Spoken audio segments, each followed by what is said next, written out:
السلام عليكم ورحمة الله وبركاته. الحمد لله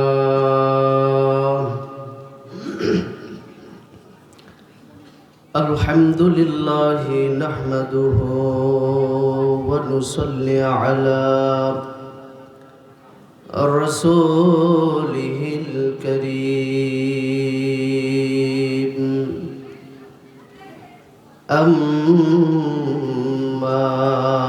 بعد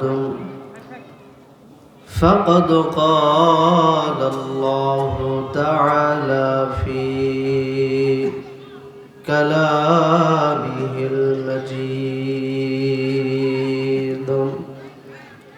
وفي الفرقانه الحميد. فأعوذ بالله من الشيطان الرجيم. بسم الله الرحمن الرحيم.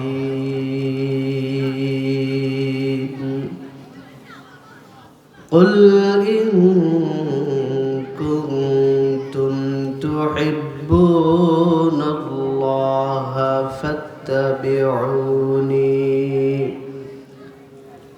فاتبعوني يحببكم الله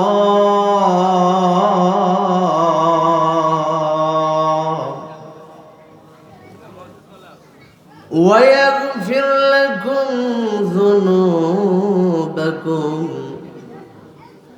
والله غفور رحيم.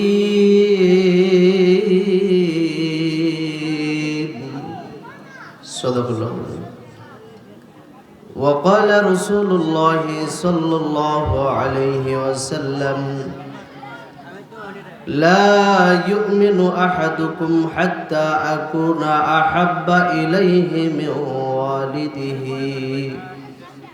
وولده والناس أجمعين، أو كما قال النبي صلى الله عليه وسلم. وقال تعالى: إن الله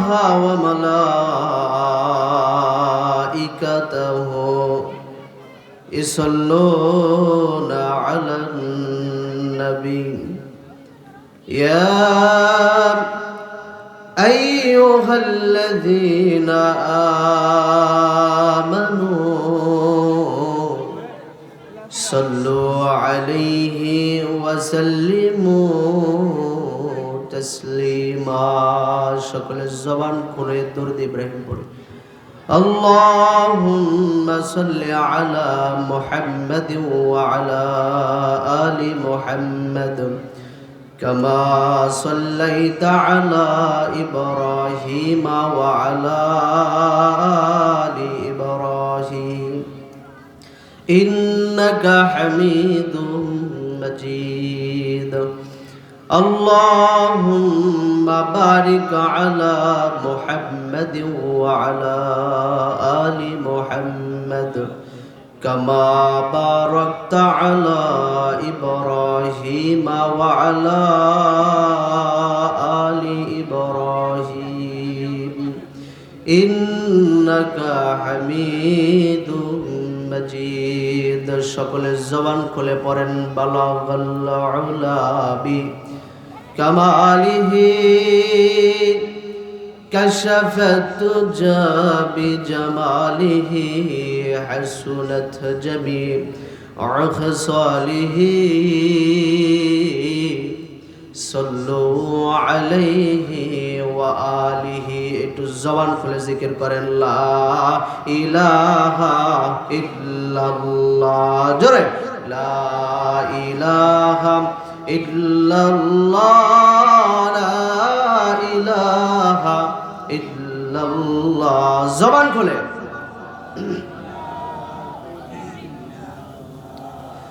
আসমানের মালিক যে আল্লাহ, জমিনের মালিক সে আল্লাহ। লা ইলাহা ইল্লাল্লাহ, লা ইলাহা ইল্লাল্লাহ, লা ইলাহা ইল্লাল্লাহ, লা ইলাহা ইল্লাল্লাহ, মুহাম্মাদুর রাসূলুল্লাহ সাল্লাল্লাহু আলাইহি ওয়াসাল্লাম। আলহামদুলিল্লাহ, ছোট শিকাশী নুরুল উলুম ইসলামিয়া কওমি মাদ্রাসার উদ্যোগে আয়োজিত হাফেজ ছাত্রদের পাগড়ি প্রদান উপলক্ষে বিরাট ওয়াজ মাহফিলের সম্মানিত সভাপতি সাহেব আলহাজ হাফেজ মোহাম্মদ হানজালা সানমিয়া, সভাপতি অত্র মাদ্রাসা, আল্লাহ তাআলা হযরতের হায়াতে বারাকা দান করেন, বলেন আল্লাহুম্মা আমিন। সহসভাপতি জনাব মোহাম্মদ আব্দুল হাকিম, বিশিষ্ট সমাজসেবক শেরপুর, প্রধান অতিথি জনাব মোহাম্মদ নুরুল আমিন, প্রধান শিক্ষক সিরিয়াখানা বটানিক্যাল উচ্চ বিদ্যালয় ও প্রতিষ্ঠাতা পরিচালক অত্র মাদ্রাসা।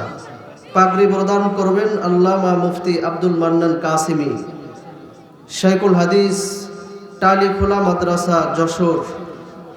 প্রধান বক্তা আমার পূর্বে আলোচনা করেছেন অত্যন্ত জ্ঞানগর্ভ সুন্দর এম সাদিকুর হোসাইন হজরত, শিক্ষা বিভাগীয় প্রধান অত্র মাদ্রাসা। আগত ওলামায়ে কেরাম, আমার সামনে উপস্থিত দিনপ্রিয়, ইসলামপ্রিয়, ধর্মপ্রিয় আমার সম্মানিত বাবাজিরা, পর্দার অন্তরালে বসে থাকা আমার সম্মানিত মা এবং বোনেরা, সকলে অন্তরস্থল হতে সেই মহান রবের দরবারে শুকরিয়া আদায় করি যে আল্লাহ পাক রব্বুল আলামিন আমাকে আপনাকে মায়া করে, মহাব্বত করে, ভালোবেসে এমন একটা রহমতি সামিয়ানার নিচে বসার তৌফিক দান করেছেন। এই সামিয়ানার নিচে আমরা যতক্ষণ বসে থাকবো আমাদের জিন্দেগির গুনাহগুলো মাফ করা হবে, আমল নামায় সওয়াব লেখা হবে। জোরে বলেন সুবহানাল্লাহ। এরকম মজলিসে বসতে পেরে আমরা খুশি না বেজার? এই খুশি যারা শুধু স্প্যান্ডেলের ভিতরে আছে তাদের জন্য এই সুসংবাদ, তাদের জীবনের গুনাহ মাফ হবে, আমল নামায় সওয়াব লেখা হবে। বাহির দিয়ে যারা ঘোরাফেরা করতেছেন তাদের জন্য না। তো আমরা খুশি তো ইনশাআল্লাহ। যে রব্বুল আলামিন আমাদেরকে খুশি করলেন সে আল্লাহ তাআলাকে খুশি করা দরকার আছে না নাই? এজন্য ওই মহান রবকে খুশি করার জন্য দিল থেকে আল্লাহর দেওয়া জবান দিয়ে উচ্চ আওয়াজে বলি আলহামদুলিল্লাহ। আবারও শুকরিয়া আদায় করতেছি সেই মহান রবের দরবারে যে আল্লাহ তাআলা আমাকে আপনাকে এমন একটি সময় এই সওয়াবের কাজে অংশগ্রহণ করার তৌফিক দান করেছেন, যেই সময় মানুষ নেকের কাজগুলো ছাড়তেছে আর গুনার কাজগুলো ধরতেছে। গুনার কাজ ধরতেছে শুধু তাই নয়, বরং গুনার কাজে প্রতিযোগিতা শুরু হয়ে গেছে। কে কার চাইতে বেশি গুনাহ করে, কে কার আগে জাহান্নামে যাইতে পারে, এরকম একটা প্রতিযোগিতা চলতেছে কিনা বাজান? এমন একটি সময় যে আল্লাহ তাআলা আমাদেরকে এই সওয়াবের কাজে অংশগ্রহণ করার তৌফিক দান করলেন। এজন্য আবারও ওই মহান রবের দরবারে শুকরিয়া আদায় করি, বলি আলহামদুলিল্লাহ। শত কোটি দরুদ সালাম সেই রাসূলের প্রতি যিনাকে সৃষ্টি না করলে আল্লাহ পাক রব্বুল আলামিন কোনো মাখলুকাত সৃষ্টি করতেন না। সেই রাসূলের প্রতি দরুদ সালাম সকলে বলি সাল্লাল্লাহু আলাইহি ওয়াসাল্লাম। আলহামদুলিল্লাহ। সোনার বাজার, আসলে এতক্ষণ পর্যন্ত আপনারা যাদের আলোচনা শুনেছেন এবং আমার পরে যাদের আলোচনা শুনবেন, আল্লাহর রহমতে আমি অধম তাদের পায়ের জুতা টানার যোগ্যতাও রাখি না। আপনাদের সামনে কথা বলার মতো কোনো যোগ্যতা, এলেম, আমল একটাও আমি অধমের ভিতরে নেই। এরপরেও মালিক আপনাদের সামনে হাজির করছেন, দু চারটা কথা বলতে হবে এই লক্ষ্যে কোরআনুল কারীম থেকে ছোট্ট একটা আয়াতে কারিমা তেলাওয়াত করেছি, রাসূলের শতকোটি হাদিস থেকে ছোট্ট একটা হাদিস তেলাওয়াত করেছি। আশা করেছি খুব সংক্ষেপে এর উপরে দুই চারটা কথা বলে আপনাদের কাছ থেকে দোয়া নিয়ে বিদায় নেব ইনশাআল্লাহ। আপনারা সকলে দোয়া করবেন যেন রব্বুল আলামিন এই গুনাহগারকে সুন্দরভাবে কিছু কথা বলার তৌফিক দান করেন, বলেন আল্লাহুম্মা আমিন। যেই কথাগুলো বলবো রব্বে কাবা যেন সর্বপ্রথম ওই কথাগুলোর উপরে আমি অধমকে আমল করার তৌফিক দান করেন, বলেন আল্লাহুম্মা আমিন। সোনার বাজান, একটু খেয়াল করবেন, আমি কোরআনুল কারীমের যে আয়াতটা তেলাওয়াত করেছি, রব্বুল আলামিন বলেন, কুল ইন কুনতুম তুহিব্বুনাল্লাহা ফাত্তাবিউনি। আল্লাহ তাআলা তার পেয়ারা হাবিবকে ডাক দিয়ে বলেন, নবী গো, আপনি বলে দেন যদি তোমরা আল্লাহ তাআলাকে ভালোবাসো তাহলে আমার ইত্তেবা করো। নবীজির ইত্তেবা করার কথা বলছেন, নবীজির আনুগত্য করার কথা বলছেন। আমরা যদি নবীজির আনুগত্য করতে পারি, নবীজিকে অনুসরণ করতে পারি, রসুলের ইত্তেবা করতে পারি, তাহলে আমাদের ফায়দা কি হবে? আল্লাহ তাআলা আয়াতের ভিতরেই দুইটা পুরস্কারের ঘোষণা করছেন, দুইটা ফায়দা ঘোষণা করছেন। এক নম্বর ফায়দা হলো আল্লাহ পাক রব্বুল আলামিন বলেন, ইউহিব্বুকুমুল্লাহ। আল্লাহ তাআলা বলেন যে আমি আল্লাহ তোমাদেরকে ভালোবাসবো। সুবহানাল্লাহ, জোরে বলেন। যদি আমরা নবীজির আনুগত্য করতে পারি, নবীজিকে অনুসরণ করতে পারি, অনুসরণ করে চলতে পারি, তো আল্লাহ বলেন ইউহিব্বুকুমুল্লাহ, আমি আল্লাহ তোমাদেরকে ভালোবাসবো। এটা হলো এক নম্বর ফায়দা। দ্বিতীয় নাম্বার কি? রব্বুল আলামিন বলেন ওয়ায়াগফির লাকুম যুনুবাকুম, আমি আল্লাহ তাআলা তোমাদের জিন্দেগীর গুনাহগুলো মাফ করে দিব। সুবহানাল্লাহ, জোরে বলেন। বাজার নবীজির আনুগত্য করতে হবে। এর জন্য নবীজির আনুগত্য করবে কারা? নবীজিকে ভালোবাসে যারা। কথা বলেন ঠিক কিনা? বলেন তো, নবীজির আনুগত্য করবে কারা? নবীজিকে ভালোবাসে যারা, তারা নবীজিকে আনুগত্য করবে। এই জন্য কিতাবের ভিতরে আসছে আল্লাহ তাআলা এবং রাসূলুল্লাহ সাল্লাল্লাহু আলাইহি ওয়াসাল্লামের প্রতি ভালোবাসা, এটা অত্যন্ত গুরুত্বপূর্ণ একটা বস্তু, অত্যন্ত গুরুত্বপূর্ণ একটা বিষয়। ইশকে ইলাহি এবং ইশকে রসুল ছাড়া কোনো মানুষ প্রকৃত মুসলমান হতে পারে না, মুমিন হতে পারে না। তাদের কোনো আমলও আল্লাহ তাআলার দরবারে কবুল হবে না যদি অন্তরের ভিতরে আল্লাহ এবং তার রসুলের মহাব্বত আর ভালোবাসা না থাকে। আপনারা জানেন মুনাফিকরা কিন্তু অনেক আমল করেছে। তারা নবীজির পিছনে মসজিদে নববীতে নামাজ আদায় করেছে, তারা রমজান মাসে রোজাও রেখেছে, জিহাদেও অংশগ্রহণ করেছে। এরপরেও তাদের ব্যাপারে আল্লাহ পাক রব্বুল আলামিন কোরআনুল কারীমের ভিতরে ঘোষণা করছেন, ইন্নাল মুনাফিকিনা ফিদ দারকিল আসফালি মিনান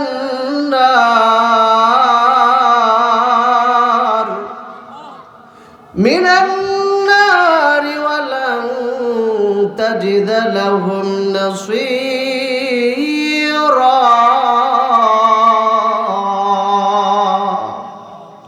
ঘোষণা কার? একটু জোরে ডাকবেন না, কার? আরো জোরে বলেন না, কার? রব্বুল আলামিন বলেন নিশ্চয়ই মুনাফিকরা জাহান্নামের তলদেশে নিক্ষিপ্ত হবে, আর তোমরা তাদের জন্য কখনো কোনো সাহায্যকারী খুঁজে পাবে না। চিন্তা করেন, মুনাফিকরা কিন্তু নবীজির পিছনে নামাজ আদায় করছে মসজিদে নববীতে, রোজাও রেখেছে, জিহাদেও অংশগ্রহণ করেছে, তারপরেও তাদের ব্যাপারে আল্লাহ তাআলা কোরআনুল কারীমে এই ঘোষণা করলেন কেন? তারা, এই মুনাফিকরা যদিও আমার নবীজির হাতে হাত রেখে মুসলমান হয়েছে ঠিক, কিন্তু অন্তরের ভিতরে আমার নবী এবং আল্লাহ তাআলার মহাব্বত তাদের অন্তরে ছিল না। তাদের আসল উদ্দেশ্য ছিল মাল সম্পদের হেফাজত করা। এই মুনাফিকগুলো আমার নবীজির দরবারে এসে বুঝাইতো, নবী গো, আমরা আপনার দলেরই লোক। নবীজির দরবার থেকে বের হয়ে গিয়েই কাফেরদের সাথে মিলিত হয়ে বলতো, আরে আমরা তো তোমাদেরই, মুহাম্মদ রে ধোঁকা দিলাম। কি করছে? মুহাম্মদ রে ধোঁকা দিলাম। বাইরে গিয়ে নবীজির বিরুদ্ধে কথা বলা শুরু করত। এই যে গাত খুইরা আমার নবীজিরে ফালাইতে পারছে না, নিজেরাই পড়ছে। বলেন কেমন গাদে পড়ছে যে আল্লাহ তাআলা তাদের ব্যাপারে কোরআনুল কারীমে ঘোষণাই করে দিয়েছেন যে এরা জাহান্নামের একদম তলদেশে নিক্ষিপ্ত হবে, এদের জন্য কখনো কোনো সাহায্যকারী খুঁজে পাওয়া যাবে না। বাজান একটু খেয়াল করবেন। এজন্য দেখেন, শুধু আমার নবীজির নবী বলে স্বীকার করলে হবে না, অন্তরের ভিতরে নবীজির মহাব্বত থাকতে হবে। কথা বলেন ঠিক কিনা? আবার নবীজির জন্য মহাব্বত অন্তরের ভিতরে একবারে কানাই কানাই পূর্ণ, বুক ভরা ভালোবাসা, ভালোবাসার কোনো কমতি নাই। কিন্তু আমার নবীজির নবী বলে স্বীকার করতে পারে নাই, এই জাতীয় ভালোবাসারও কোনো দাম আল্লাহর দরবারে নাই। একটু খেয়াল করবেন। আপনারা জানেন আমার নবীজির চাচা আবু তালেব আমার নবীজিরে কম ভালোবাসেন নাই, নিজের সন্তানদের চাইতেও আমার নবীজিরে বেশি ভালোবাসেন। আল্লাহর হাবিব সাল্লাল্লাহু আলাইহি ওয়াসাল্লামের জন্মের পূর্বেই তার বাবা মারা গেছেন। নবী আমার এতিম। জন্মের পরে 6 বছর বয়সে মা মারা গেছেন। দাদার কাছে থাকতে শুরু করলেন। 8 বছর 2 মাস 10 দিন বয়সে দাদাও মারা গেছেন। এরপরের থেকেই চাচার আশ্রয়ে থাকেন। প্রায় 40 থেকে 42 বছর আমার নবীজির দেখাশোনা করেছেন তার চাচা আবু তালেব।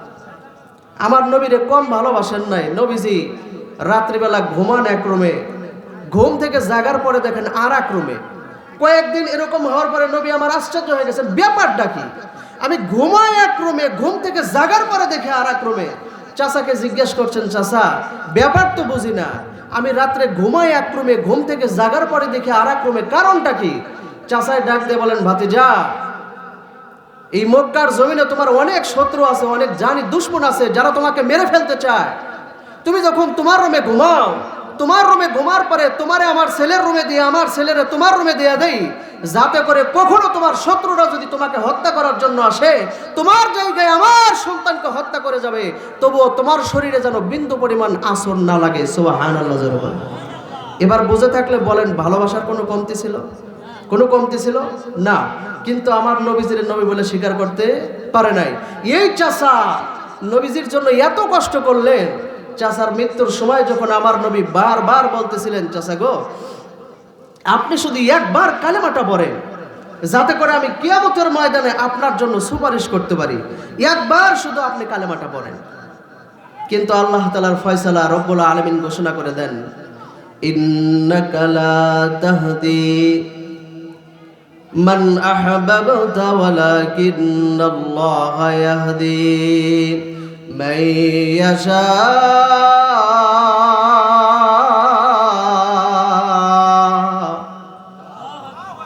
ওয়া হুয়া আ'লামু বিল মুহতাদিন।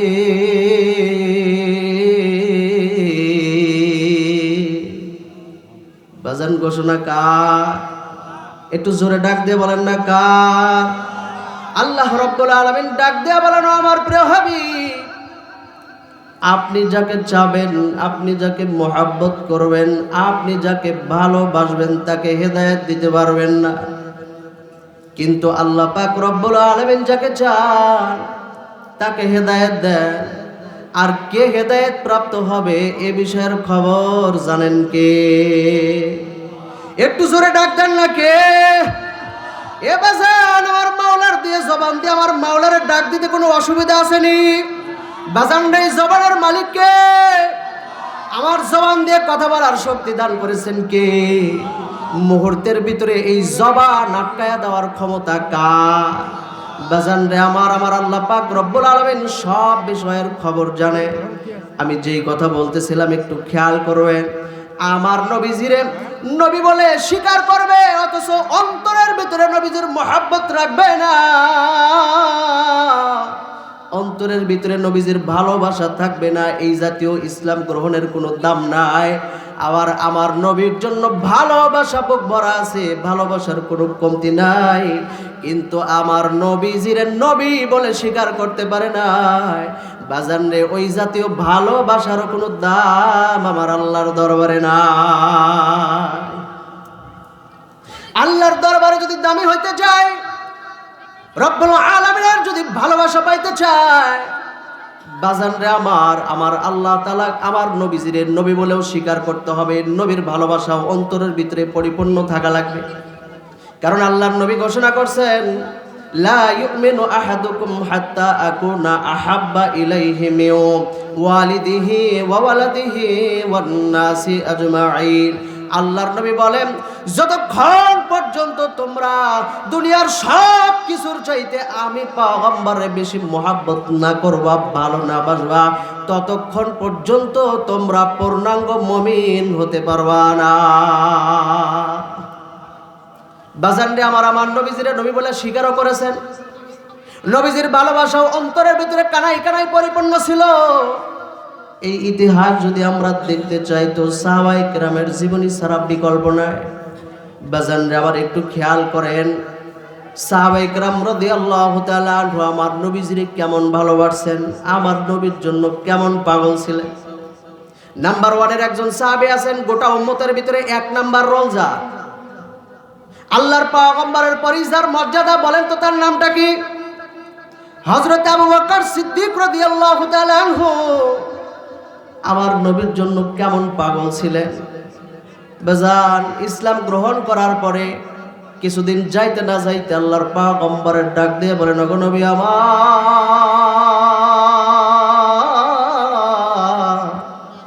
আমার তো মনে চায় কাবার চত্বরে প্রকাশ্যে খুতবা দেওয়ার জন্য। আল্লাহর নবী ডাক দিয়ে বলেন, এখন তো আমাদের জনসংখ্যা অনেক কম, এখনো তো প্রকাশ্যে খুতবা দেওয়া যাবে না।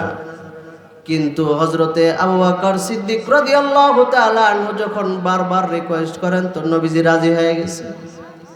কাবার চত্বরে গিয়ে যখন প্রকাশ্যে খুতবা শুরু করে দিয়েছেন, বাজান রে আমার, খুতবা পড়তে দেরি কাফের বেঈমানগুলো আক্রমণ করতে দেরি করে নাই। বিশেষ করে হযরতে আবু বকর সিদ্দিক রাদিয়াল্লাহু তাআলা আনহুর উপরে এমন ভাবে আক্রমণ করেছে, এমন নির্যাতন করেছে, খরমের শক্ত জুতা দিয়া আবু বকর সিদ্দিক রাদিয়াল্লাহু তাআলা আনহুর চেহারার ভিতরে এমন ভাবে আঘাত করে দিছে রে,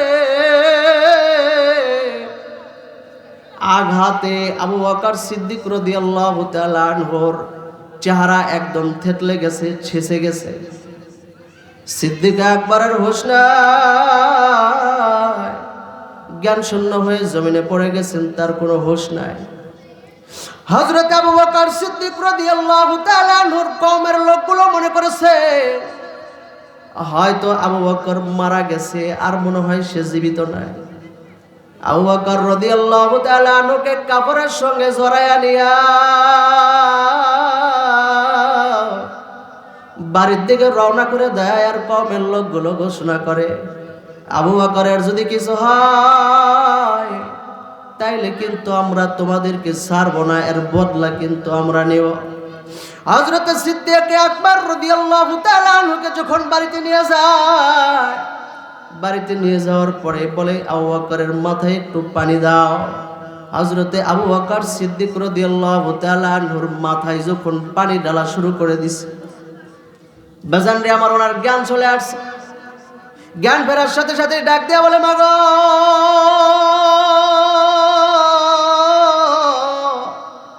একটু বলো না আমার নবীজি কেমন আছেন, জোরে বলেন না সুবহানাল্লাহ। বাজান রে আবু বকর আমার নবীর জন্য কেমন পাগল,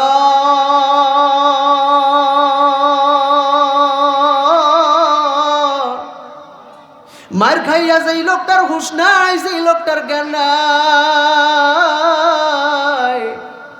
জ্ঞান ফেরার সাথে সাথে ডাক দিয়ে বলে, আমার নবীজি কেমন আছেন একটু খবর আমারে জানাও। কওমের লোকগুলো রাগ করে চলে যায় আর বলে, আবু বকরের মা, আবু বকররে কিছু খাওয়ানোর জন্য চেষ্টা করো। মা খাবার নিয়ে রেডি হয়ে গেছে। আবু বকর সিদ্দিক রাদিয়াল্লাহু তাআলা আনহুর সামনে যখন খাবার হাজির করে দিছে, আবু বকর সিদ্দিক রাদিয়াল্লাহু তাআলা আনহু ডাক দিয়ে বলেন, মা গো, যেই লোকটার কারণে এতক্ষণ পর্যন্ত আমার হুঁশ ছিল না, জ্ঞান শূন্য অবস্থায় পড়েছিলাম, ওগো মা, ওই নবীজি কেমন আছেন রে, এটা না জানা পর্যন্ত, ওই নবীজির চেহারা না দেখা পর্যন্ত আমি আবু বকর এক লোকমা খানাও মুখের ভিতরে দিব না। আল্লাহু আকবার, জোরে বলো। বাজানলে আমার কেমন পাগল, কল্পনাও করতে পারবেন না আমার নবীর জন্য কেমন পাগল ছিলেন সিদ্দিক আকবর। হযরতে আবু বকর সিদ্দিক রাদিয়াল্লাহু তাআলা আনহু ওই ব্যক্তি যিনি নিজের জানের মায়া না করে জানকে বাজি রাইখা, ধন সম্পদ বাড়িঘর সব কিছু রাইখা, বাজান রে আমার, স্ত্রী সন্তানাদি রাইখা, জানের মায়া না করে আল্লাহর পয়গম্বরের সাথে হিজরতের সাথী যিনি হয়েছিলেন, উনি আর কেউ নন, তিনি হলেন হযরতে আবু বকর সিদ্দিক রাদিয়াল্লাহু তাআলা আনহু। আপনারা জানেন, আল্লাহর পক্ষ থেকে যখন ঘোষণা হয়ে গেল হিজরত করার জন্য, আল্লাহর নবী যেই রাত্রিতে ঘর থেকে বের হবেন, এই রাত্রিতেই কাফের বেঈমানেরা প্রায় 100 নেতা কর্মী অস্ত্র শস্ত্র সহকারে আল্লাহর পয়গম্বর সাল্লাল্লাহু আলাইহি ওয়াসাল্লামের ঘরের চতুর সাইড দিয়ে ব্যারিকেড করে ফেলাইছে, ঘেরাও করে ফেলাইছে। বাজান রে আমার, এদিকে আল্লাহ তাআলার আদেশ, আমার নবীজি ঘর থেকে বের হবে, চতুর সাইড দিয়ে অস্ত্র নিয়ে দাঁড়ায় রয়েছে, আমার নবীজিরে হত্যা করবে। আমি আপনাদের কাছে প্রশ্ন করতে চাই, আল্লাহ পাক রব্বুল আলামিন যদি পৃথিবীর কোনো মানুষকে বাঁচাইতে চান আর পৃথিবীর সমস্ত মানুষ মিলে যদি ওই ব্যক্তিরে মারতে চায় মারতে পারবেনি। আমার আল্লাহ তাআলা যদি কাউরে মারতে চান পৃথিবীর সব মানুষ মিলে যদি বাঁচাইতে চায় পারবে। জোরে কথা বলে না, কষ্ট লাগে বাজার। আমার কথা কি বোঝা যায়? আলোচনা করব না ছেড়ে দিব? বাজান আমার একটু খেয়াল করবেন, আল্লাহ তাআলা যদি কাউরে বাঁচাইতে চান পৃথিবীর কোনো মানুষ মারতে পারে না। ছোট্ট একটা ঘটনা বললে বুঝে আসবে। আমার নবীজি একদিন একটা খোলা ময়দানের ভিতরে একা একা দাঁড়ায় গেছেন, নামাজের ভিতরে দাঁড়ায় গেছেন নবীজি। নামাজে দাঁড়াইয়া নবী আমার কোরআনুল কারীমের তেলাওয়াত করতেছিলেন। ময়দানের ভিতরে একটা মাঠের ভিতরে, কাছে আর কেউ নাই। এবার যান কাফেরের গোষ্ঠীগুলো মনে করলো এ তো সুযোগ পাওয়া গেছে, মুহাম্মাদের কাছে কেউ নাই, কেউ নাই, এই সুযোগে মুহাম্মদ রে হত্যা করে ফেলাইব। একদল বেঈমানের গোষ্ঠী গিয়া একজনের হাতে তলোয়ার দিয়ে গিয়া বলে, যাও এই শুভ কাজ তুমি সেরে আসো। তাদের কাছে তো শুভ কাজ, কথা বলেন ঠিক কিনা? যখন একজনের হাতে তলোয়ার দেয়া ময়দানের ভিতরে পাঠিয়ে দিছে, এই বেঈমানটা ময়দানের ভিতরে গিয়ে দেখে সর্বনাশ, আল্লাহর পয়গম্বরের জবান থেকে পবিত্র কালামুল্লাহ শরীফের তেলাওয়াতের আওয়াজ শোনা যায়, কিন্তু আমার নবীজিরে দেখা যায় না। সুবহানাল্লাহ জোরে বলেন। বুঝে থাকলে বলেন তো বাঁচাবার মালিককে? আরো জোরে ডাক দেন না কে? বাজান রে আমার, যখন ময়দানের ভিতরে গিয়ে দেখে আওয়াজ শোনা যায়, নবীজিরে দেখা যায় না, তখন আওয়াজকে অনুসরণ করে যেইখান থেকে আওয়াজ শোনা যাবে সেইখানে কোপ লাগায় দিই, আঘাত করে দিব এখানে। ওই তো সামনের দিকে আওয়াজ শোনা যায়, যখন সামনের দিকে চলে যায় গিয়ে দেখে সর্বনাশ, পিছন দিক থেকে আওয়াজ শোনা যায়, আবার পিছন দিকে আসে, পিছন দিকে আসার পরে দেখে সর্বনাশ, আওয়াজটা ডান সাইড থেকে আসে। আবার যখন ডান সাইডে চলে যায়, ডান সাইডে যাওয়ার পরে দেখে সর্বনাশ, আওয়াজ শোনা যায় এবার বাম পাশ থেকে, বাম সাইডে, একবার সামনে আবার পিছনে, আবার ডাইনে আবার বামে, এরকম করে বলদের মতো ঘোরপাক খাইয়া খাইয়া শেষ পর্যন্ত বিড়ালের মতো লেজ গোছায় চলে গেছে।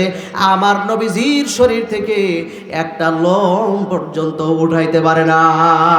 সুবহানাল্লাহ জোরে বলেন। বাজান আমার বলেন তো বাঁচানোর মালিককে?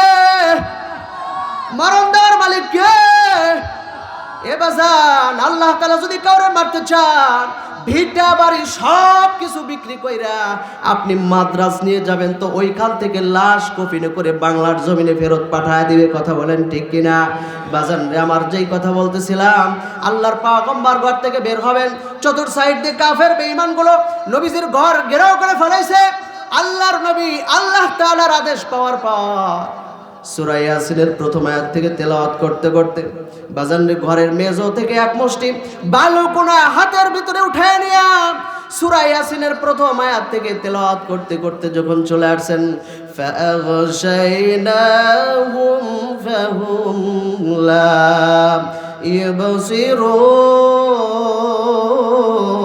ইবসিরুন, এই পর্যন্ত আসার পরে হাতের ভিতরে যখন একটা ফু দিয়ে দিছেন, এবাজান ফুৎকার দেওয়ার সাথে সাথে এই বালু কোনাগুলো কুদরতি ভাবে রব্বে কাবা কাফেরের গোষ্ঠীদের চোখের ভিতর দিয়ে আবরণ সৃষ্টি করে দিছে।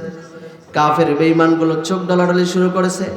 এই মুহূর্তে এই ফাঁকে আমার নবীজি কোন সময় ঘর থেকে বের হয়ে গেছে রে, কাফেরের গোষ্ঠী কোনো খবর জানে না। বাজান রে আমার একটু খেয়াল করতে হবে, গভীর মনোযোগ দিবেন। আমার নবীজি গভীর রাত্রিতে ঘর থেকে বের হয়ে গিয়া সিদ্দিক আকবর হযরতে আবু বকর সিদ্দিক রাদিয়াল্লাহু তাআলা আনহুর দরজার সামনে দাঁড়াইয়া ছোট্ট একটা আওয়াজ দিয়ে ডাক দেয়, আবু বকর। ছোট্ট একটা আওয়াজ দিয়ে ডাক দেওয়ার সাথে সাথে হযরতে আবু বকর সিদ্দিক রাদিয়াল্লাহু তাআলা আনহু টাস করে দরজাটা খুলে দিয়ে বলেন, লাব্বাইক ইয়া রাসূলুল্লাহ, লাব্বাইক ইয়া হাবিবাল্লাহ। আল্লাহর নবী ডাক দিয়ে বলেন, আবু বকর রে, গভীর রাত্র গভীর হয়ে গেছে, সমস্ত মানুষগুলো ঘুমের ভিতরে বিভোর। এরে আবু বকর, এই গভীর রাত্রিতে ছোট্ট একটা আওয়াজ দিয়ে ডাক দেওয়ার সাথে সাথে দরজাটা খুলে দিলা। আবু বকর রে, তুমি কি ঘুমাও নাই? আবু বকর সিদ্দিক রাদিয়াল্লাহু তাআলা আনহু ডাক দিয়ে বলেন, ওগো পয়গম্বর, আমি জানি আপনার হিজরতের সাথী হব আমি।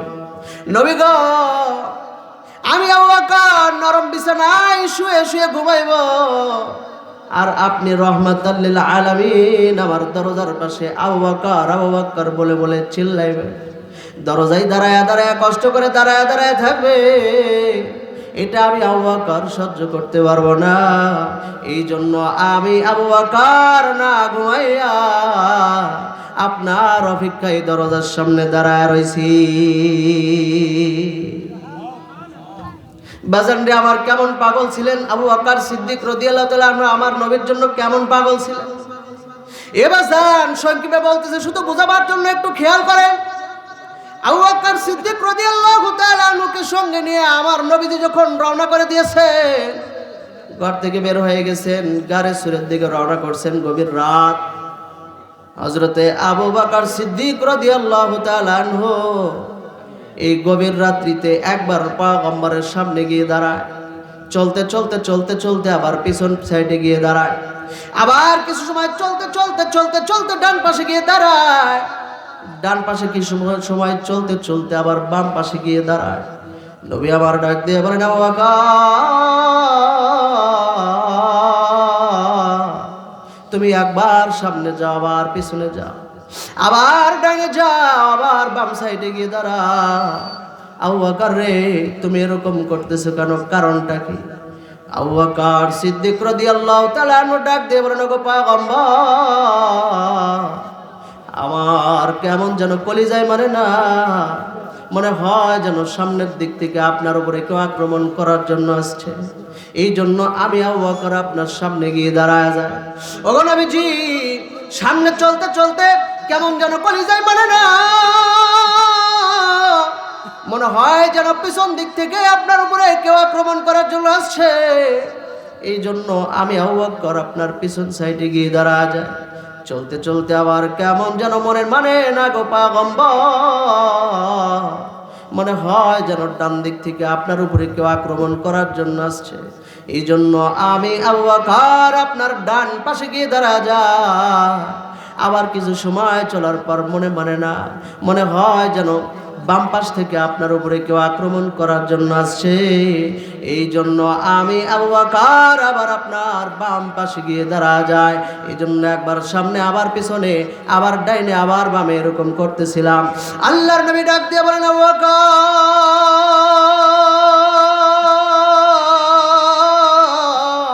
তার মানে হলো তোমার জানের বিনিময় হলেও তুমি আমি পয়গম্বররে বাঁচাইতে চাও।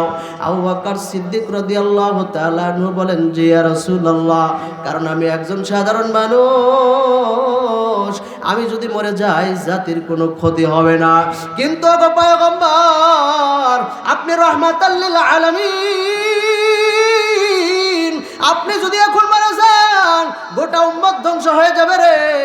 এই জন্য আমি আবু বকর চাই আমার জীবনের বিনিময় হলেও আপনি পয়গম্বর জীবিত থাকুন। একটু জোরে জোরে বলা যাবে কি সুবহানাল্লাহ? আর জোরে বলেন না সুবহানাল্লাহ? বাজানলে আমার আবু বকর সিদ্দিক রাদিয়াল্লাহু তাআলা আনহু আমার পয়গম্বরের জন্য কেমন পাগল। বাজান মধু সামান্য একটু টাচ দিয়ে যায়। আল্লাহর নবীর সঙ্গে নিয়ে যখন গারে সুরের ভিতরে প্রবেশ করবেন, গুহার ভিতরে প্রবেশ করবেন, আবু বকর সিদ্দিক রাদিয়াল্লাহু তাআলা আনহু বলেন, পয়গম্বর, আমি আগে প্রবেশ করি, একটু গর্তটা পরিষ্কার করি, দেখি কোনো সমস্যা আছে কিনা। আবু বকর সিদ্দিক রাদিয়াল্লাহু তাআলা আনহু গর্তের ভিতরে প্রবেশ করছেন, পরিষ্কার করেছেন, নবীজির নিয়ে ভিতরে প্রবেশ করেছেন। আল্লাহর নবী ক্লান্ত শরীর নিয়ে সিদ্দিক আকবর রাদিয়াল্লাহু তাআলা আনহুর উরুর উপরে মাথা রাখা নবীজি ঘুমায় গেছেন। আবু বকর সিদ্দিক রাদিয়াল্লাহু তাআলা আনহু খেয়াল করে দেখে যে এই গুহার ভিতরে অনেকগুলো ছিদ্র দেখা যায়। ওনার ব্রেনটে টাচ করলো, এই ছিদ্র দিয়ে কষ্টদায়ক কোনো বস্তু আইসা, কোনো প্রাণী আইসা নবীজির কষ্ট দিতে পারে। এই জন্য উনি ওনার শরীরের চাদরটা খইলা টুকরা টুকরা করে এই টুকরাগুলো দিয়ে ছিদ্রের মুখগুলো বন্ধ করে দিছেন। তাকায় দেখে রে এখন পর্যন্ত 2টা ছিদ্র বাকি রয়ে গেছে, যা বন্ধ করার মতো কিছু নাই। ওনার 2টা পা এইভাবে দিয়া ওই ছিদ্র 2টার মুখ বন্ধ করে ফেলাইছে। এদিকে বিষাক্ত একটা সাপ বের হবে, রাস্তা খুঁজে পায় না। হযরতে সিদ্দিক আকবর রাদিয়াল্লাহু তাআলা নোট পার ভিতরে যখন দংশন করে দিছে, বাজানরে আমার বিষের যন্ত্রণা সহ্য করতে পারেন না। বিষের যন্ত্রণা স্থির হয়ে 2 চোখ দিয়ে টপ টপ টপ টপ করে পানি পড়তেছিল। এই গাল বেবে টপ টপ করে যখন পানি পড়তেছিল, আবু বকর সিদ্দিক রাদিয়াল্লাহু তাআলা আনহু চোখের পানির ফোঁটা যখন পয়গম্বরে আরবীর চেহারার ভিতরে পড়ে গেছে রে, আমার নবীজির ঘুমটা ভেঙে গেছে। নবী আমার তাকায় দেখেন আবু বকর সিদ্দিক রাদিয়াল্লাহু তাআলা আনহুর চোখের ভিতরে পানি, টপ টপ টপ টপ করে 2 চোখ দিয়ে পানি ঝরে। নবী আমার জিজ্ঞেস করেন, আবু বকর রে, তুমি এইভাবে কান্না করতেছো কেন, কারণটা কি? আবু বকর সিদ্দিক রাদিয়াল্লাহু তাআলা আনহু ডাক দিয়ে বলেন, পয়গম্বর,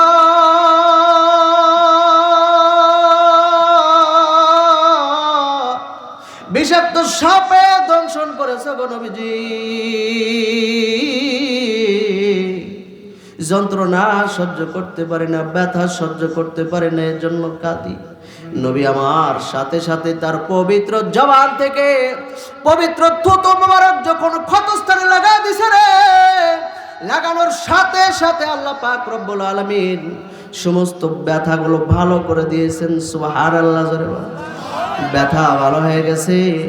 নবী আমার জিজ্ঞাসা করে, আবু বকর, ব্যথা সহ্য করতে পারো না, আমারে আগে ডাকলে না কেন? আবু বকর সিদ্দিক রাদিয়াল্লাহু তাআলা আনহু আমার নবীর জন্য কেমন পাগল রে।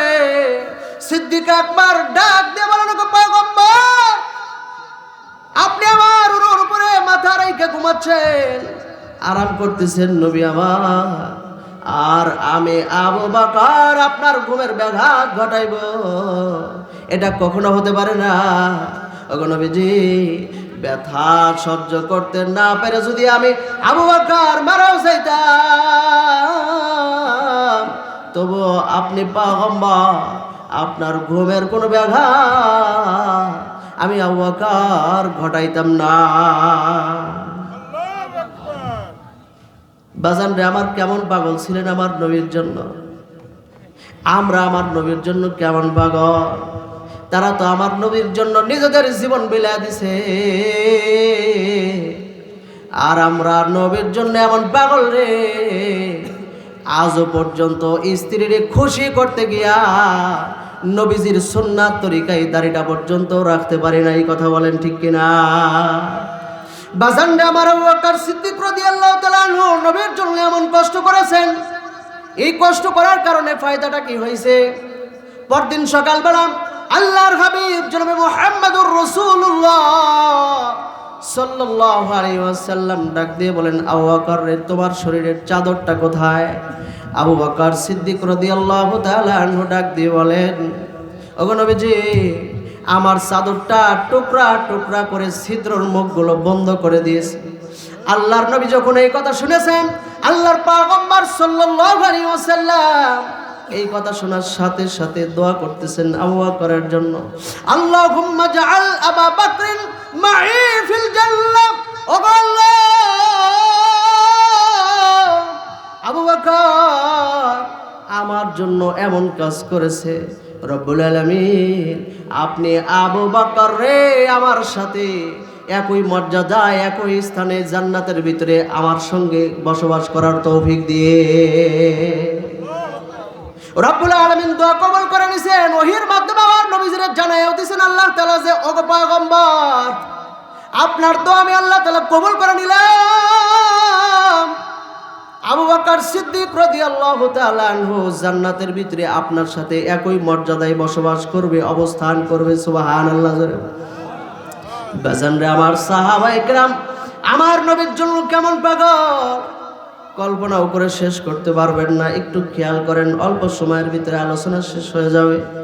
বাজানরে আমার, হযরতে হানজালা রাদিয়াল্লাহু তাআলা আনহুর নাম আপনারা শুনছেন, ঘটনাও জানেন। আমি সংক্ষেপে শুধু একটু টাচ দিয়ে যাই। সাহাবায়ে কেরাম আমার নবীর জন্য কেমন পাগল ছিলেন, আমার নবীজিরে কেমন ভালোবাসতেন। হযরতে হানজালা রাদিয়াল্লাহু তাআলা আনহু নতুন বিবাহ করেছেন, বাসর হয়েছে, গোসল ফরজ হয়ে গেছে, গোসলখানায় ঢুকেছেন, গোসল করবেন। এমন সময় আওয়াজ চলে আসছে, কে কোথায় আছো? আমার নবীজি আর না, আমার নবীজিরে শহীদ করা হয়েছে। আল্লাহর পয়গম্বর আর নাই,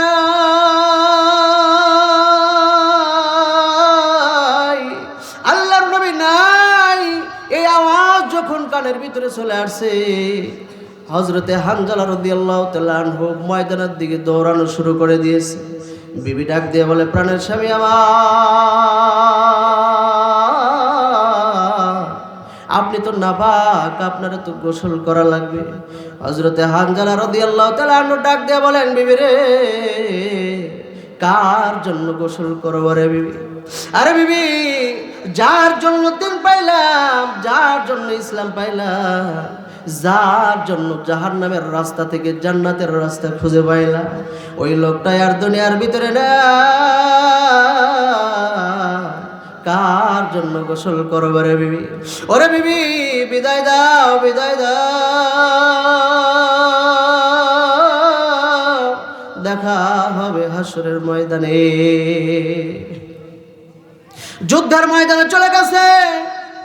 যুদ্ধ করতে করতে করতে করতে আল্লাহ তাআলা এবং আল্লাহর পয়গম্বরের জন্য নিজের জীবনটা বিলিয়ে দিয়েছেন রে বাজান রে। আমার সাহাবায়ে কেরাম নিজের বুকের তাজা রক্ত জমিনে ঢেলে দিয়েছেন, নিজেদের জীবনটা ইসলামের জন্য উৎসর্গ করে দিয়েছেন, আল্লাহ এবং তার রাসূলের জন্য জীবন বিলিয়ে দিয়েছেন।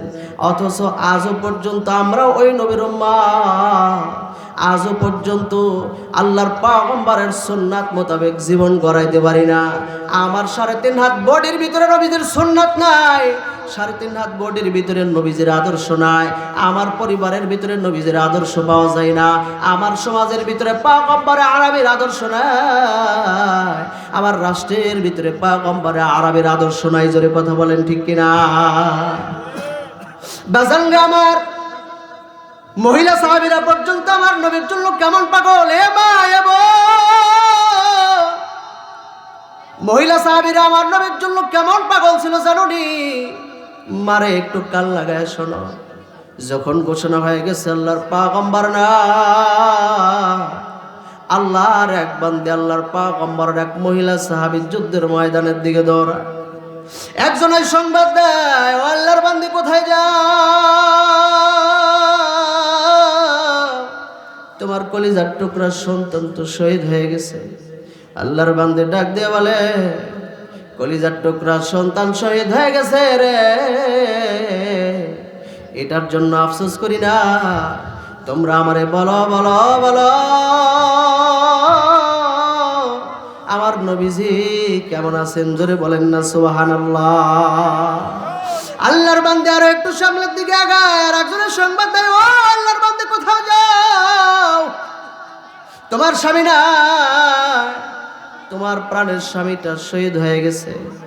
আল্লাহর বান্দী ডাক দিয়ে বলে, আমার কলিজার টুকরা সন্তান শহীদ হয়ে গেছে রে, এটার জন্য আমি আফসোস করি না। আমার প্রাণের স্বামী নাই, আমার স্বামী শহীদ হয়ে গেছে, এটার জন্য আমি আফসোস করি না। আরে তোমরা আমার একটু বলো না, আমার নবীজি কেমন আছেন? জোরে বলেন না সুবহানাল্লাহ। আল্লাহর বান্দী পাগলের মতো দৌড়ায়, আর একটু সামনে যাওয়ার পর আর একজনের সংবাদ দেয়, আল্লাহর বান্দী কোথায় যাও? তোমার বাবার না, তোমার বাবাই শহীদ হয়ে গেছে। আল্লাহর বান্দী চোখের পানি ছাড়িয়া দেয়, কান্দে।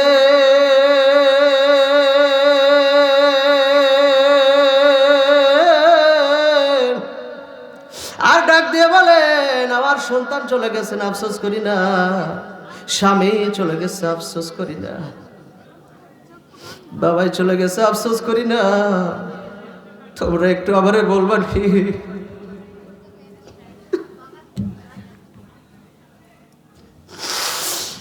আরে এগুলোর জন্য তো আফসোস করি না, তোমরা কি আমার একটু সংবাদ দিবা? আমার নবীজি কেমন আছে রে?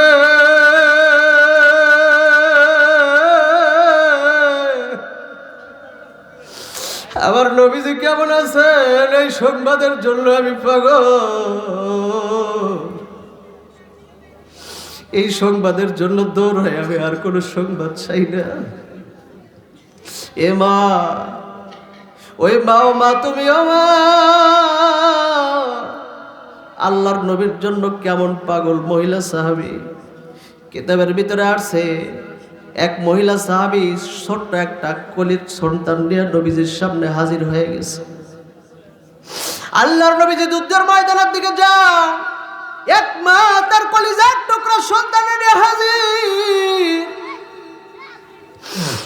বাজান রে আমার, কলিজার টুকরা সত্য একটা বাচ্চা নিয়ে নবীজির সামনে হাজির হয়ে ডাক দিয়ে বলে, নবী আমার, আপনি তো যুদ্ধের ময়দানে যাচ্ছেন। ওগো নবীজি,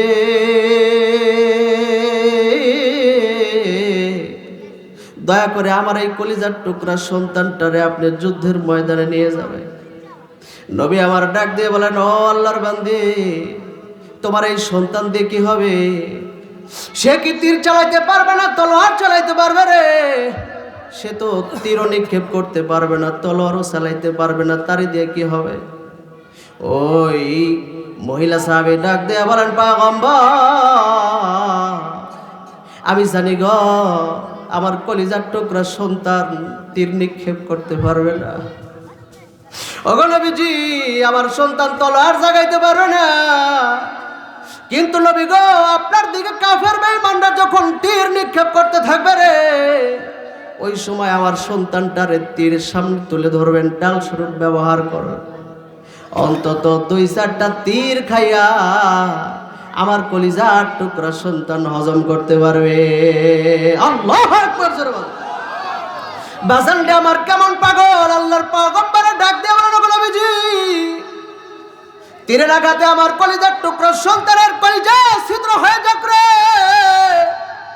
এটার জন্য আমি আফসোস করি না, এটার জন্য আমার কোনো দুঃখ নাই, কিন্তু নবী গো, আপনার শরীরে যেন তীরের কোনো আঘাত না লাগে। মহিলারা পর্যন্ত আমার নবীর জন্য কেমন পাগল ছিলেন।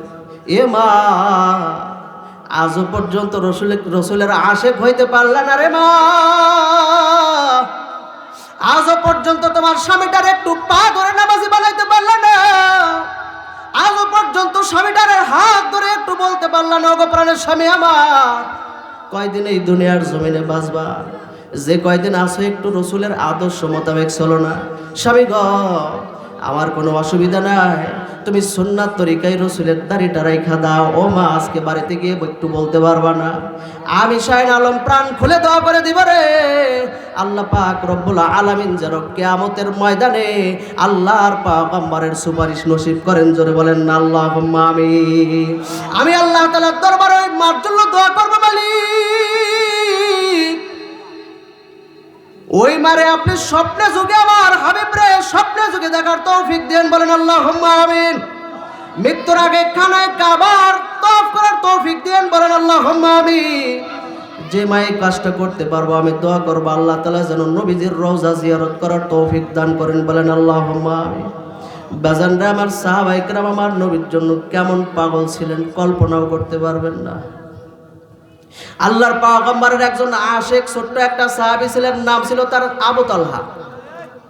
হযরতে তালহা রাদিয়াল্লাহু তাআলা আনহু ছোট্ট মানুষ, কিন্তু আমার নবীর জন্য কেমন পাগল ছিলেন, আমার নবীর কেমন আশিক ছিলেন। বাজান রে, এই তালহা রাদিয়াল্লাহু তাআলা আনহু অসুস্থ হয়ে গেছেন, মুমূর্ষু অবস্থা। আল্লাহর নবী তারে দেখার জন্য গেছে। আল্লাহর পয়গম্বর সাল্লাল্লাহু আলাইহি ওয়াসাল্লাম যখন গেলেন, দেখলেন অবস্থা ভালো না, অবস্থা বড় জটিল, বাঁচার আর কোনো সম্ভাবনা নাই, এমন মুমূর্ষু অবস্থা। এই অবস্থা দেখে আল্লাহর পয়গম্বর সাল্লাল্লাহু আলাইহি ওয়াসাল্লাম হযরত তালহা রাদিয়াল্লাহু তাআলা আনহুর বাবারে ডাক দিয়ে বলেন, ও তালহার বাবারে, আমার তলহার যদি কিছু হয় তাইলে আমার একটু সংবাদ দিও, আমি নিজের হাতে তার গোসলটা করায়া দিব। ওরে তলহার বাবা, আমার তলহার যদি কিছু হয় আমার একটু সংবাদ দিও রে, আমি নিজে তার জানাজা নামাজ পড়াবো, আমি নিজের হাতে তারে কাফন পরাইয়া আমার এই নিজের হাতে আমি তারে দাফন কইরা দিব। আল্লাহর নবী জনাবে মুহাম্মদুর রাসূলুল্লাহ সাল্লাল্লাহু আলাইহি ওয়াসাল্লাম হযরতে তালহা রাদিয়াল্লাহু তাআলা আনহুর বাবার এই কথা বলার পরে যখন চলে আসলেন, এই ছোট্ট মানুষ তালহা রাদিয়াল্লাহু তাআলা আনহু আমার নবীর কেমন আসে, কেমন পাগল, আমার নবীর জন্য কেমন পাগল। হযরত তালহা রাদিয়াল্লাহু তাআলা আনহুকে দেখা যখন নবীজি বাড়ির দিকে রওনা করে দিয়েছে, তো এই তালহা রাদিয়াল্লাহু তাআলা আনহু তার বাবার হাতটা ধরে ডাক দিয়ে বলতেছেন, বাবা গো, আমি তোমার একটা ওসিয়ত কইরা যাই। ও বাবা, আমি যদি দিনের বেলা মরিয়া যাই তাইলে তুমি আমার নবীজির সংবাদ দিও, আমার নবীজি আমার জানাজা পড়াবেন, আমারে গোসল দিয়া দিবেন, আমারে কবরের ভিতরে রাইখা দিবেন। কিন্তু বাবা গো,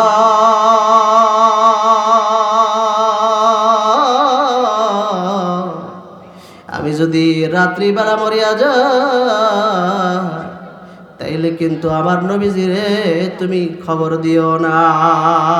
আল্লাহু আকবার। রাত্রিবেলা মরে গেলে কিন্তু আমার নবীজিরে খবর দিও না রে, কারণ রাত্রিবেলা আমার নবীজি যখন আসবেন অনেক কষ্ট করে আসা লাগবে। রাত্রিবেলা আমার নবীজির উপরে শত্রুরা আক্রমণ করতে পারে, শত্রুদের ভয় আছে। এই তালহা রাদিয়াল্লাহু তাআলা আনহু মারা গেছেন, দাফন কাফন সমাপ্ত হয়ে গেছে। দাফন কাফন সমাপ্ত হয়ে যাওয়ার পর আল্লাহর পয়গম্বরের কানে যখন সংবাদ চলে আসছে মারা গেছে, দাফন কাফনও সমাপ্ত হয়ে গেছে, হযরত তালহা রাদিয়াল্লাহু তাআলা আনহুর বাবারে ডাক দিয়া পয়গম্বর আরবী জিজ্ঞাসা করতেছেন, ও তালহার বাবারে, আমি না তোমারে বলেছিলাম আমার তালহার যদি কিছু হয় আমি পয়গম্বরের খবর জানাইও। হযরতে তালহা রাদিয়াল্লাহু তাআলা আনহুর বাবা ডাক দিয়া বলেন, নবীজি, আমার তালহা আপনার এমন আশিক ছিল, আপনার এমন মহব্বত করত, আপনার এমন ভালোবাসত গো প্রাণের নবী আমার। আপনি যখন আমার কাছে ওই কথা বলে চলে আসছে যে আমার তালহার কিছু হলে আমার সংবাদ দিও, আমি নিজের হাতে তারে গোসল দিয়া দিব, নিজে তার জানাজা পড়াবো, নিজে তারে দাফন করব, কবরের ভিতরে নামাবো। হযরতে তালহা রাদিয়াল্লাহু তাআলা আনহুর বাবা বলেন, নবীজি, আপনি চলে আসার পরে আমার কলিজার টুকরা সন্তান আমারে ডাক দেয়া বলে, বাবা গো, যদি আমি দিনের বেলা মরিয়া যাই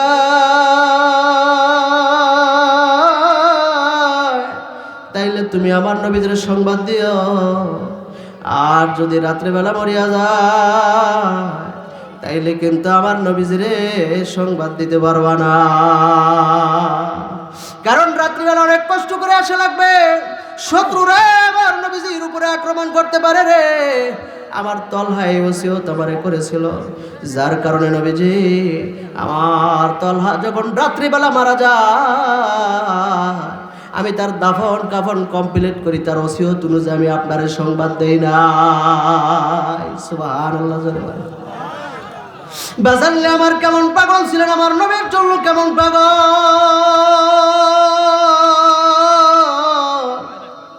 সাহাবায়ে কেরাম আমার নবীর জন্য কেমন পাগল ছিলেন কল্পনাও করা যায় না। এ বাজার আজও পর্যন্ত আশিক রাসূল হতে পারলাম না, আজও পর্যন্ত নবীজির আশিক হতে পারলাম না, নবীজির মহব্বত অন্তরের ভিতরে ঢুকাইতে পারলাম না।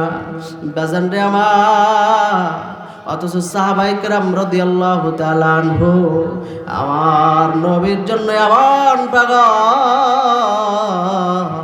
যে তারা নিজেদের জীবন পর্যন্ত আমার নবীজির জন্য বিলায়া দিছে। নির্যাতনের পর নির্যাতন সহ্য করেছে, কেমন নির্যাতন তারা সহ্য করেছেন কল্পনাও করা যায় না। বাজান রে আমার, হযরতে বেলাল রাদিয়াল্লাহু তাআলা আনহু নাম আপনারা শুনেছেন, তার ইতিহাস আপনারা জানেন, আমি শুধু সামান্য একটু স্মরণ করে দিয়ে যাই। বাজান রে আমার, হযরতে বেলাল রাদিয়াল্লাহু তাআলা আনহু ছিলেন গোলাম জাদা গোলাম, গোলামের ঘরের গোলাম। বাবায় গোলাম, মায় গোলাম,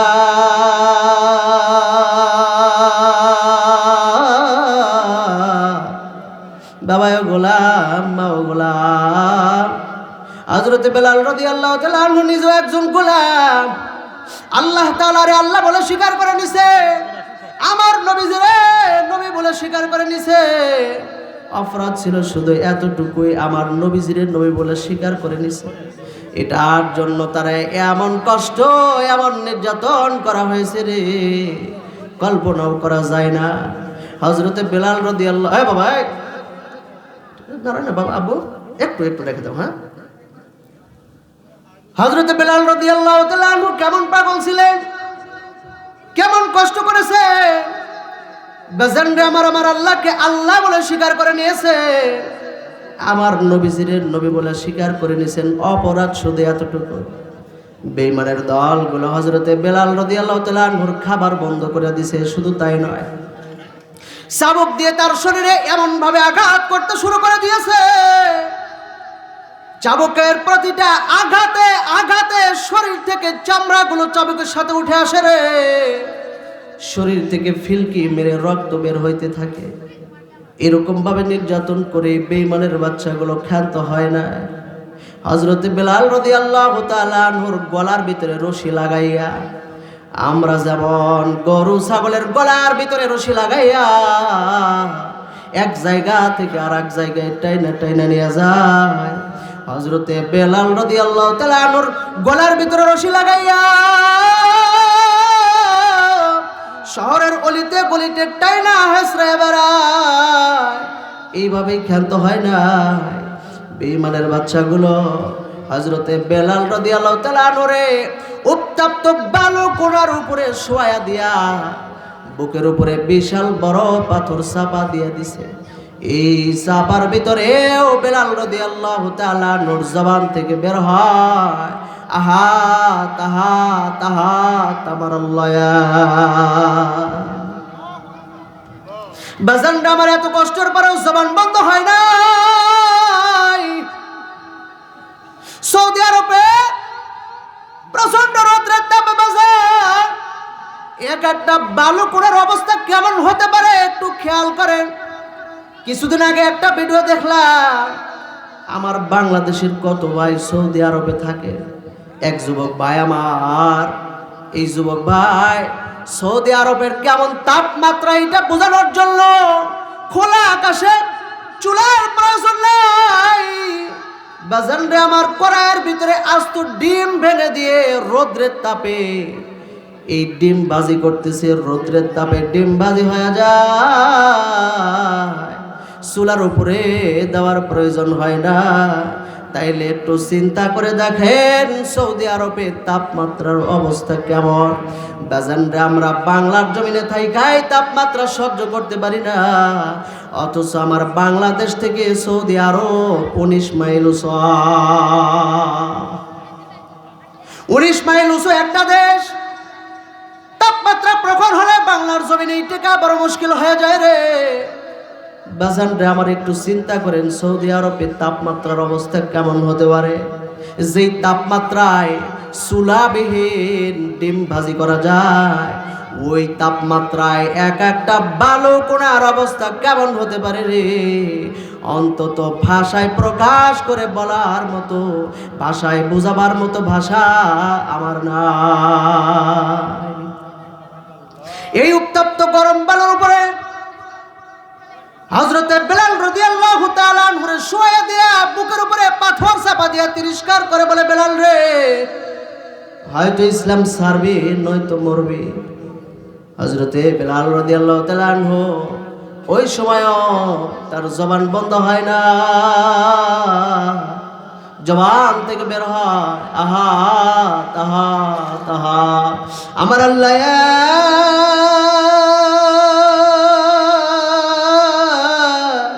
আমার আল্লাহ এক, আমার আল্লাহ এক। সুবহানাল্লাহ। বাজান রে আমার, এই হযরত বেলাল রাদিয়াল্লাহু তাআলা আনহু আমার নবীর জন্য কেমন পাগল ছিলেন রে।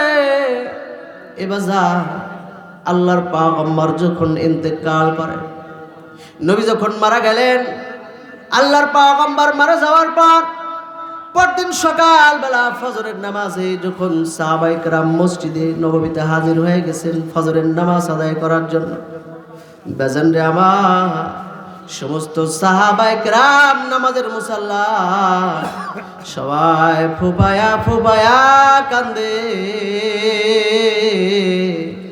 আমার নবী আর না, নবীজি আর আসবে না। বিরহ বেদনায় সবাই চোখের পানিগুলো ছেড়ে দিয়ে দিয়ে কান্দে। নামাজের মুসাল্লায় আজকে পয়গম্বর না, নামাজের ইমামতির মুসাল্লায় আজকে সিদ্দিক আকবর হযরতে আবু বকর সিদ্দিক রাদিয়াল্লাহু তাআলা আনহু। নবীজি আর না,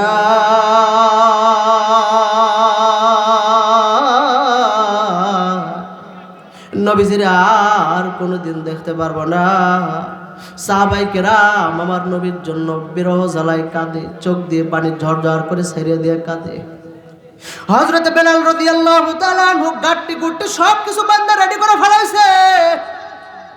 যে মদিনায় নবীজি নাই, এই মদিনায় আমি বেলাল থাকবো না। ফজরের নামাজ আদায় করার পরে সাহাবায়ে কেরামদেরকে ডাক দিয়ে বলেন, ও সাহাবায়ে কেরাম, ও আমার ভাইয়েরা, তোমরা আমি বেলালরে বিদায় দাও, বিদায় দাও, বিদায় দাও।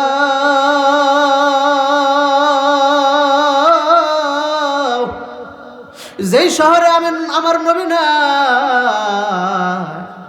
ওই শহরে আমি বেলাল থাকতে পারবো না। হযরত আবু বকর সিদ্দিক রাদিয়াল্লাহু তাআলা বলেন, বেলাল রে, তোমার কোথাও যাওয়া যাবে না। হযরত ওসমান গনি রাদিয়াল্লাহু তাআলা ডাক দিয়ে বলেন, ভাই বেলাল, আল্লাহ পাক রব্বুল আলামিন আমারে সম্পদ কম দেন না। ওরে বেলাল,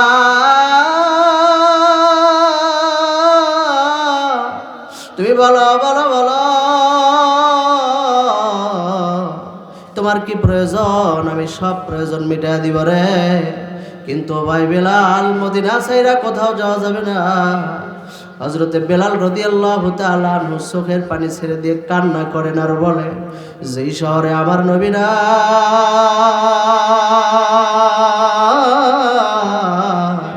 ওই শহরে আমি বেলাল থাকতে পারবো না। হযরতে বেলাল রাদিয়াল্লাহু তাআলা আনহু গাট্টি গুট্টি সব কিছু রেডি করে নিয়ে মদিনা থেকে চলে গেছে, মাদায়েন শহরে চলে গেছে। প্রায় 5 মাস 5.5 মাস হয়ে যায় মদিনায় বেলাল রাদিয়াল্লাহু তাআলা আনহু নাই। হঠাৎ করে একদিন হযরতে বেলাল রাদিয়াল্লাহু তাআলা আনহু স্বপ্নের ভিতরে দেখে পয়গম্বর আরবীর সাথে সাক্ষাৎ হয়ে গেছে। সুবহানাল্লাহ। একটু জোরে বলেন না সুবহানাল্লাহ। স্বপ্নে যুগে হযরতে বেলাল রাদিয়াল্লাহু তাআলা আনহুর সাথে পয়গম্বর আরবীর সাক্ষাৎ হয়ে গেছে রে।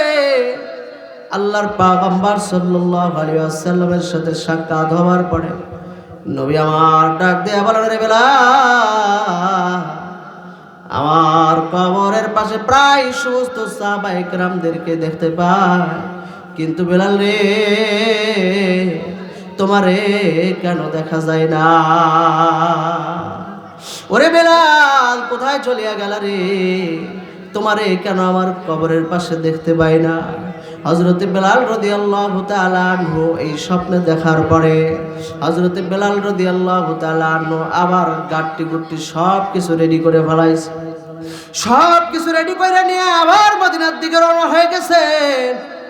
যখন মদিনায় প্রবেশ করছে, মদিনায় প্রবেশ করার পরে সাহাবায়ে কেরাম রাদিয়াল্লাহু তাআলা আনহুম ওনারা হযরতে বেলাল রাদিয়াল্লাহু তাআলা আনহুকে দইরা বলে, বেলাল রে, আমার নবীজিও না,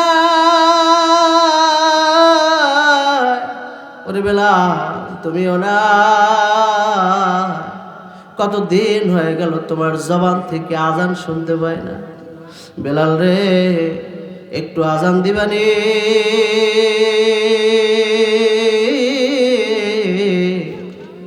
হযরতে বেলাল রাদিয়াল্লাহু তাআলা আনহু চোখের পানি ছেড়ে দিয়ে কান্না করেন আর বলেন, ভাই, যে আজানে আমার নবী ইমামতি করবেন না, এমন আজান বেলাল দিতে পারবে না। সাহাবায়ে কেরাম অনেক রিকোয়েস্ট করলেন, কিন্তু হযরতে বেলাল রাদিয়াল্লাহু তাআলা আনহু আজান দেওয়ার জন্য প্রস্তুত নয়, রাজি হন না। শেষ পর্যন্ত তারা পরামর্শ করলেন যে, বুঝেছি যদি হযরতে হাসাইন আর হুসাইন ওরা দুই ভাই আইসা যদি বেলালের কাছে রিকোয়েস্ট করে, তাইলে বেলাল রিকোয়েস্ট ফালাইতে পারবে না, আজান দেওয়ার জন্য রাজি হয়ে যাবে। লোক পাঠায় দেয়, যাও যাও যাও, হযরতে হাসাইন আর হুসাইন রে খবর দাও, ওরা দুই ভাই আইসা যদি বেলালের কাছে রিকোয়েস্ট করে রে, তাইলে হয়তো হযরতে বেলাল রাদিয়াল্লাহু তাআলা আনহু আজান দিয়ে দিবে। বাজান রে আমার, এই দুই ভাইকে যখন ডাকা হলো, হযরতে হাসাইন হুসাইন রাদিয়াল্লাহু তাআলা আনহুম যখন চলে আসে, বেলাল রাদিয়াল্লাহু তাআলা আনহুর কাছে যখন দরখাস্ত করে, আমার নানাও না, বেলাল রে তুমিও না, কতদিন হয়ে গেল তোমার সুন্দর কণ্ঠের, সুমধুর কণ্ঠের আজান শুনতে পাই না, বেলাল রে একটু আজান দিবানি। হযরতে বেলাল রাদিয়াল্লাহু তাআলা আনহু বলেন, আমি তাদের দুই ভাইয়ের চেহারার দিকে তাকায় দেখি, তাদের দুই ভাইয়ের চেহারার ভিতরে আল্লাহর পয়গম্বরের চেহারার ছাপ ফুটে উঠেছে। জোরে বলেন না সুবহানাল্লাহ। আমি তাদের রিকোয়েস্ট ফেলাইতে পারলাম না, যখন রাজি হয়ে গেলাম, আমি যখন আজান দেওয়া শুরু করে দিলাম, হযরতে বেলাল রাদিয়াল্লাহু তাআলা আনহু আজান দেওয়া শুরু করছেন, যখন আশহাদু আন্না মুহাম্মাদার রাসূলুল্লাহ বলছেন, তো জ্ঞান শূন্য হয়ে পড়ে গেছেন, আর আজানটাও দিতে পারেন না। চিন্তা করেন কেমন পাগল ছিলেন আমার নবীর জন্য। অথচ আমরাও ওই নবীর উম্মত, আজও পর্যন্ত নবীজির আশিক হতে পারলাম না, নবীজির পাগল হতে পারলাম না, অন্তরের ভিতরে আজও পর্যন্ত রাসূলের মহব্বত ঢুকাইতে পারলাম না। ওই রাসূলের আশিক হওয়া দরকার আছে না নাই? নারে তাকবীর, নারে তাকবীর। প্রধান মেহমানের আগমন। রাহমাতুল্লাহি ওয়া বারাকাতুহু।